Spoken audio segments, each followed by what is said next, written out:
나눌 말씀은 심판이 복음인 이유에 대하여 말씀을 나누겠습니다. 심판이 복음이라는 말은 그리스도인들조차도 이론으로 머리로 알지만 쉽게 인정하고 싶지 않은 부담스러운 말인 것 같습니다. 왜 그럴까요? 이 시간 살펴보겠습니다. 요한복음 5장 24절 내가 진실로 진실로 너희에게 이르노니 내 말을 듣고 또 나 보내신 이를 믿는 자는 영생을 얻었고 심판에 이르지 아니하나니 사망에서 생명으로 옮겼느니라. 그리스도를 믿는 자는 영생을 얻었고 심판에 이르지 않는다고 분명히 말씀하셨습니다. 생명으로 이미 옮겼다고 합니다. 믿는 자는 생명을 얻었고 심판에 이르지 않고 영생을 얻게 되는 것이 분명합니다. 내 말을 듣고 믿는 자는 생명으로 옮겼다고 하니 믿기만 하면 되겠습니다. 오늘날 거의 모든 그리스도인들이 모두 말씀을 듣고 믿고 있습니다. 그러면 그들이 모두 영생을 얻고 심판에 이르지 않을까요? 그렇지 않습니다. 마태복음 19장 17절에는 내가 생명에 들어가려면 계명들을 지키라 하는 말씀이 있습니다. 분명히 믿는 사람들은 계명을 지키는 사람이라는 믿음의 기준이 있습니다. 계명을 지키는 사람들이 생명을 얻고 심판에 이르지 않는 사람들입니다. 우리가 알고 있는 믿음의 표준이 계명을 지키는 표준에 근거한 것인지 확인해 보아야 합니다. 성경의 부분적인 말씀이 전체적인 말씀과 조화되지 않고 일치되지 않으면 아무리 성경 말씀에 기록되어도 진리의 말씀이 아닌 것을 알 수 있습니다. 요한일서 5장 1절에서 4절 말씀입니다. 예수께서 그리스도이심을 믿는 자마다 하나님께로서 난 자니 내신 이를 사랑하는 자마다 그에게서 난 자를 사랑하느니라. 우리가 하나님을 사랑하고 그의 계명들을 지킬 때에 이로써 우리가 하나님의 자녀 사랑하는 줄을 아느니라. 하나님을 사랑하는 것은 이것이니 우리가 그의 계명들을 지키는 것이라.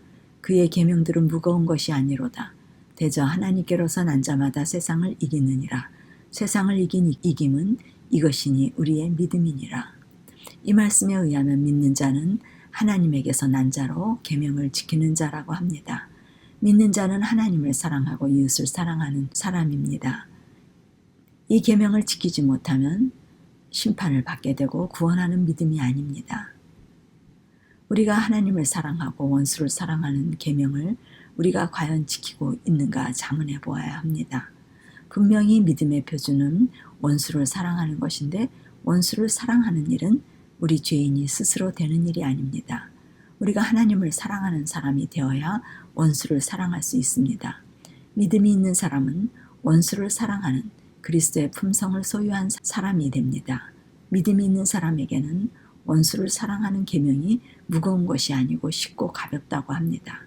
믿음의 사람에게는 원수 사랑은 자아와 투쟁이었기 때문에 가볍게 되어지는 일입니다. 이 일은 그리스도의 품성을 하나님께로부터 받아서 이루어지는 일입니다. 또 믿음은 세상을 이기는 믿음이라고 합니다. 세상을 초월한 삶을 살고 세상에 유익한 것을 배설물로 여기고 해로 여기며 그리스도를 아는 지식을 최고의 기쁨으로 여기는 사람이라고 바울은 빌립보서 3장 7절 8절에 말씀합니다. 이러한 믿음이 있다면 우리는 심판을 두려워할 것이 아니고 심판은 복음의 소식인 것입니다. 그러나 이러한 믿음이 아니라면 우리는 심판을 준비하기 위하여 분명히 믿음을 점검하고 마음에 부담을 갖는 것이 당연합니다. 우리는 믿음의 높은 표준을 제시하면 사랑의 표가 아니라고 생각할런지 모릅니다. 그러나 사랑의 정의가 높은 표준을 제시하기 때문에 우리가 생각하는 낮은 사랑의 표준과 정의를 버려야 믿음 안으로 들어갈 수 있습니다. 쉬운 복음이 사랑처럼 느껴지나 사실은 원칙적인 사랑이 아니라 인간적인 감정에 불과합니다. 우리가 흔히 알고 있는 사랑의 개념을 가지고 성경을 본다면 사랑은 행함을 강조하고 무겁고 노력에 의한 사랑으로 전락될 수 있습니다. 이사야서 55장 6절에서 9절 말씀입니다. 너희는 여호와를 만날 만한 때 찾으라. 가까이 계실 때 그를 부르라. 악인은 그 길을 불의한 자는 그 생각을 버리고 여호와께로 돌아오라. 그리하면 그가 긍휼히 여기시리라. 우리 하나님께 나아오라. 그가 널리 용서하시리라. 여호와의 말씀에 내 생각은 너희 생각과 다르며 내 길은 너희 길과 달라서 하늘이 땅보다 높음 같이 내 길은 너희 길보다 높으며 내 생각은 너희 생각보다 높으니라. 하나님은 우리를 사랑하시지만 우리는 하나님을 사랑하지 못합니다. 하나님을 사랑하기 위하여 우리는 그분을 찾아야 합니다. 하나님을 만날 만한 때에 찾아야 한다고 합니다. 가까이 계실 때에 불러야 한다고 합니다. 우리가 하나님을 부르고 찾으면 하나님을 만나게 됩니다. 사랑은 찾고 불러야 사랑이 이루어질 수 있습니다. 사랑은 저절로 이루어지는 일이 아닙니다. 존재 가치를 알고 찾고 부를 때 사랑을 하게 됩니다. 하나님을 사랑하면 계명을 지킬 수 있게 됩니다. 계명을 지켜야 심판에 이르지 않게 됩니다. 악인은 그 길을 버리고 하나님을 찾으라고 합니다. 악인이란 악한 말이나 행동을 하는 사람처럼 우리는 생각하지만 성경은 의인과 악인 둘밖에 없습니다. 의인도 아니고 악인도 아닌 중간의 사람은 없습니다. 우리는 모두 악인입니다. 하나님을 사랑하는 사람만 의인이 됩니다. 의인은 믿음이 있는 사람들로 원수를 사랑하며 계명을 지키는 사람들이고 악인이나 불의한 자는 의를 행치 못하는 사람으로 계명을 지키지 못하는 사람을 말합니다. 악인이나 불의한 자나 모두 자신이 가던 길과 생각을 버려야 합니다. 이 말씀의 핵심은 우리의 길을 버리고 생각을 버리는 것입니다. 우리는 우리가 생각하는 선한 길이 있습니다. 생각도 우리의 선한 생각이 있습니다. 그러나 인간이 생각하는 선한 길과 선한 생각은 하나님이 생각하는 선한 길과 선한 생각과 같지 않습니다. 우리가 선하다고 생각하는 길과 생각은 인간적인 감정에 기초한 것입니다. 우리가 생각하는 사랑과 선행도 모두 우리의 이기심의 동기에 의한 것입니다. 다른 사람에게 인정받기 위하여, 타인으로부터 높임을 받기 위하여, 선행을 함으로 자신이 선한 사람이라는 스스로 만족감을 위하여, 자신을 기쁘게 하기 위하여, 예의와 도리와 격식 등 많은 동기로 선행을 하게 됩니다. 이러한 일들은 자연인들도 하는 선행입니다. 하나님의 선행은 창조에 관한 것입니다. 하나님께서 기뻐하시는 일은 우리를 회개케 하여 자아를 부인하고 우리가 목숨을 잃음으로써 다시 목숨을 찾는 창조의 일입니다. 창세기 2장에 죄인은 정령 죽으리라는 하나님의 말씀이 성취되어지는 것이 선입니다. 우리의 이기심의 마음은 죽고 장사 지내고 죄사함을 받고 성령을 받음으로 그리스도와 함께 다시 살아 더 이상 죄에게 종노릇하지 않도록 새로운 피조물이 되는 일이 정령 죽는 일이며 선이 됩니다. 하나님께서 하시는 선은 우리의 자아를 먼저 죽도록 회개케 하시고 죄를 용서해 주시는 일입니다. 하나님께서 죄를 용서해 주시고 사람을 새롭게 창조하시기 위하여 회개의 영으로 역사하시는데 회개에 순종하는 일이 구원의 길이고 선한 길입니다. 사람은 자아를 살리고 능력을 갖추고 지식을 쌓고 인정도 받고 재물도 모으고 자기의 것으로 선행을 하는 일이 사람의 도리이며 선이라고 생각합니다. 그러나 하나님의 선은 그러한 모든 것을 버리고 자신의 능력이 무가치한 것으로 인정하고 자기의 지식과 재물과 명예와 선행과 남으로부터 인정받고 높임을 받고자 하는 정신을 배설물로 여기도록 회개해야 하고 죄사함을 받아 창조되는 일만이 하나님의 선이라고 말씀합니다. 이렇게 우리 사람의 생각과 길은 하나님의 생각과 길과 달라 하늘과 땅처럼 완전한 반대의 일이라는 것을 말씀합니다. 그러므로 우리의 길과 생각을 버리고 회개하여 하나님의 길과 생각으로 들어가기 위하여 우리는 하나님을 구하여야 합니다. 구하고 찾아서 하나님을 사랑해야 계명을 지키는 사람이 되고 생명을 얻고 심판에 이르지 않게 됩니다. 사도행전 2장 38절 말씀입니다. 베드로가 가로되 너희가 회개하여 각각 예수 그리스도의 이름으로 세례를 받고 죄사함을 얻으라. 그리하면 성령을 선물로 받으리니. 하나님의 생각은 우리를 회개케 하여 그리스도 이름으로 세례를 받고 죄사함을 얻어 성령의 선물을 주시려고 합니다. 하나님을 사랑하는 사람들은 반드시 회개하고 세례를 받고 죄사함을 얻게 됩니다. 이렇게 하나님의 생각은 죄를 사해 주시고 성령을 주시는 것이지만 인간의 생각은 회개나 죄사함이나 성령을 받는 것에 관심이 없습니다. 사람은 회개하는 것과 제사함을 받는 것보다는 이 세상에서 잘 벌고 잘 먹고 잘 살고 건강하고 안정된 생활을 뜻을 두고 있습니다. 그리스도인들조차도 회개나 죄사함이나 성령의 선물보다는 잘 사는 것과 좋은 것들을 하나님으로부터 얻어 선행하는 일과 전도와 선교를 잘하는 일이 더 중요하다고 생각합니다. 그들의 기도 내용이 모두 세상에 유익한 것을 구하는 것과 그것으로 하나님의 사업을 잘하는 것임을 알 수 있습니다. 모두 유익한 것을 얻는 일에 대하여 기도합니다. 그러나 정령 죽으리라는 하나님의 말씀의 내용은 자아를 높이 쌓는 일이 아니라 자아를 모두 무너뜨리고 버리는 일입니다.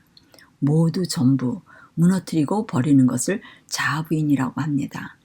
회개란 세상에 유익한 것을 모두 버리는 지점까지 이르는 자아부인의 일인데 모두들 회개를 심정적으로 원하지 않습니다. 또 성령의 선물에 대하여 관심은 많은데 그 이유는 간단히 기도하여 기적을 베풀어 원하는 능력과 은사를 얻어 하나님 사업을 잘할 수 있기 때문입니다. 대부분 그리스도인들은 모두 세상을 사랑하는 마음으로 자신이 원하는 것들을 얻어 하나님의 사업을 하려고 기도하고 있습니다. 그러한 사상으로는 하나님을 사랑할 수 없습니다. 하나님을 사랑하는 사람들은 모두 자아를 위해 쌓았던 모든 것을 무너뜨리고 바닥으로 내려가 반석에 깨어지는 부서지는 회개의 경험을 해야 합니다. 회개하고 모든 것을 버려야 정결한 마음이 되어 제사함을 받게 되고 죄사함을 받게 되면 성령을 선물로 받게 됩니다. 성령을 선물로 받게 되면 그때서 하나님의 사업이 부응하게 됩니다. 이렇게 하나님의 방법과 인간의 방법이 하늘과 땅 차이와 같이 많이 다른 것을 알 수 있습니다. 성령을 받으면 성령께서 우리 마음에 들어오셔서 그리스도께서 임재하실 수 있게 되고 우리에게 그때서 모든 것을 가르치고 생각나고 의를 행하도록 하십니다. 성령을 받는 것이 재창조함을 받는 것입니다. 우리가 새롭게 되면 그리스도의 마음을 품게 되고 원수를 사랑하는 그리스도의 품성이 우리에게서 나타납니다.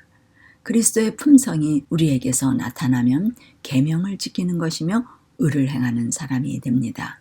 그러면 의인이 되어 하나님이 원하시는 선을 행하는 사람이 될 수 있습니다. 우리가 의인이 되어 계명을 지키는 사람이 되면 믿음이 있는 사람이라고 말합니다. 믿음이 있는 사람은 영생을 얻었고 심판에 이르지 않게 됩니다. 그렇기 때문에 믿는 자에게는 심판이 복음이 될 수 있습니다. 믿는 자에게는 심판이 복음이 되지만 잘못된 믿음을 가진 자들에게는 심판이 복음이 되지 못합니다.